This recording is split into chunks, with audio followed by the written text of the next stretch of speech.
Thank you, Madam Chair. Madam Chair, considering that our hearing agenda now is about provision of muffler modification. Madam Chair, can we ask the LTO about the latest memo from the LTO Central Office with subject reiteration on the prohibition of muffler modification of motor vehicles. LTO, sir, can you give us some ideas about this memo? Yung operation po ninyo against motorists na modified yung mufflers. Ito pong memorandum na ito, masyadong broad eh. And yung pong operations ng LTO, especially LTO 7, iba sa lahat ng LTO. Yes, sir.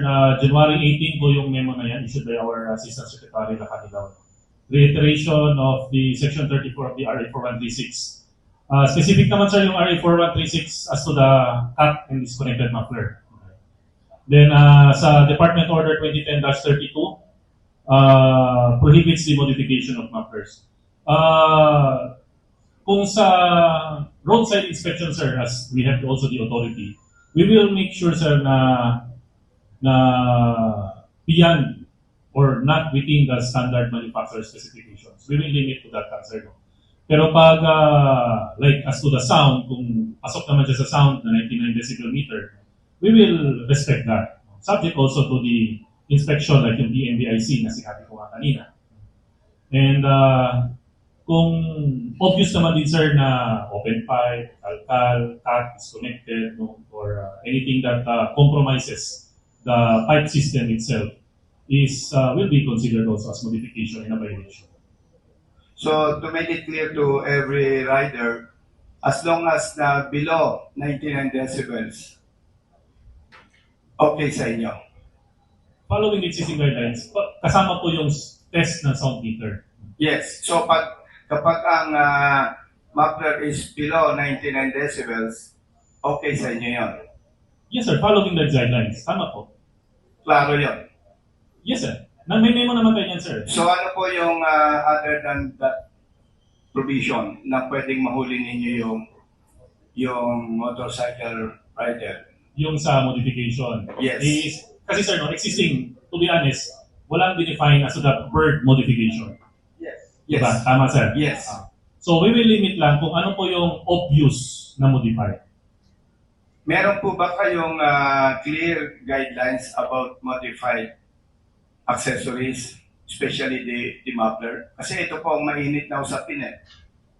Kung guidelines, sir, we will seek the wisdom of our central office para uniform po yung implementation. No? So are you agree, sir, na hanggang ngayon wala pa yan yung clear guidelines about modified muffler? Kasi wala po tayo nakita eh. Kung definition of the modification coming from the national office, wala. Madam Chair, sa LTO 7 kasi, basta nagpalit ng muffler, huli. At sinasabi nila na kailangan mag-present ng Road Safety Certificate.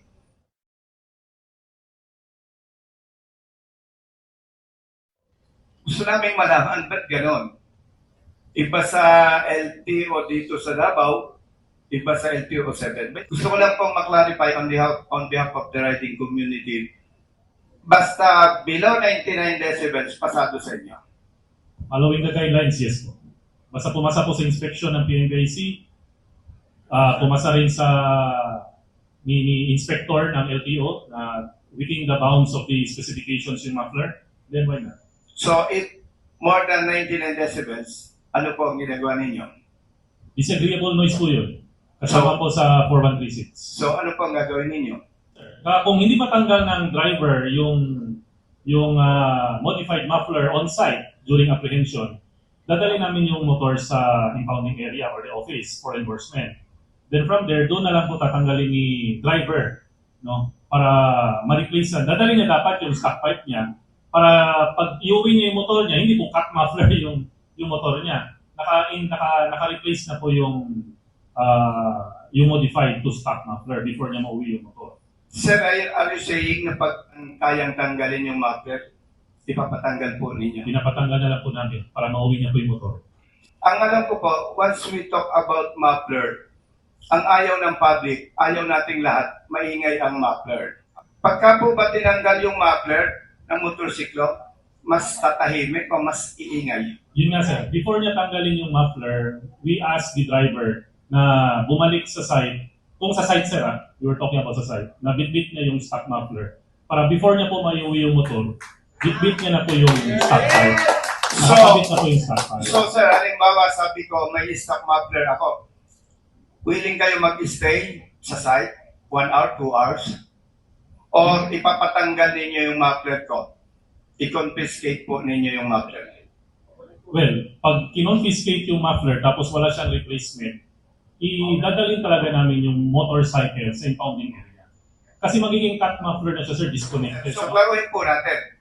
Hindi nyo pwedeng ipatanggal ang muffler sa site. Sir, this is also, sir, para convenient din sa driver. Pag kaya niya ma-produce or madala niya yung stock pipe niya, doon na mismo, papalitan niya na to stock pipe. So, i-confiscate na lang po namin yung modified na muffler. So, willing kayo, sir, maghintay 1 hour, 2 hours? Ginagawa po namin yan, sir. I think witness yung mga taga-Davao nun, sir.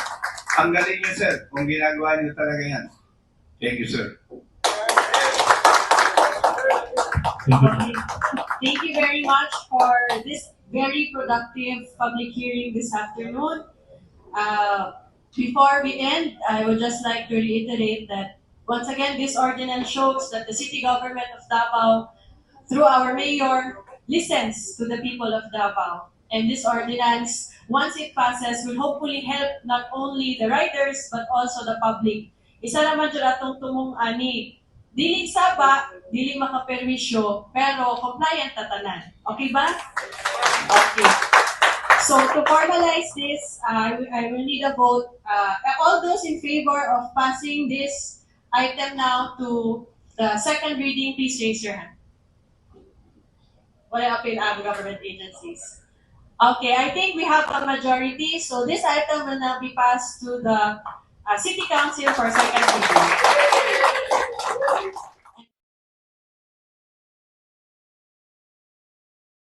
Gusto ko lang po sana i-clarify regarding po doon sa katanungan pa rin, bakit hindi ginagamitan ng decibel ang apprehension for unauthorized modification? The simple answer is this. There is no basis in law for us to use decibel measurement upon apprehension for an authorized modification. Wala sa batas yan, wala sa procedure yan. An authorized modification, the only question that will be answered by a yes or no is this a standard manufacturer specification? If it's yes, then there's no violation. But if it's a no, then that's already a violation. Now, the sound level, wala po yan sa JAO, wala po sa 4136, sir. Wala sa 4136 yun, sir, ha? Like I said, titigil ako sa pagkapagado mo muna sa 4136 yan. Huwag po ninyong questionin ng mga riders. Ang questionin po ninyo, DOTR, Central Office. Kasi sila nag-introduce po yan eh. Hindi kami, hindi ako. So siguro po maganda doon po ninyong questionin at itama po ito. So, magsasabit kami ng request for review sa higher authorities. Review of the Department of Health.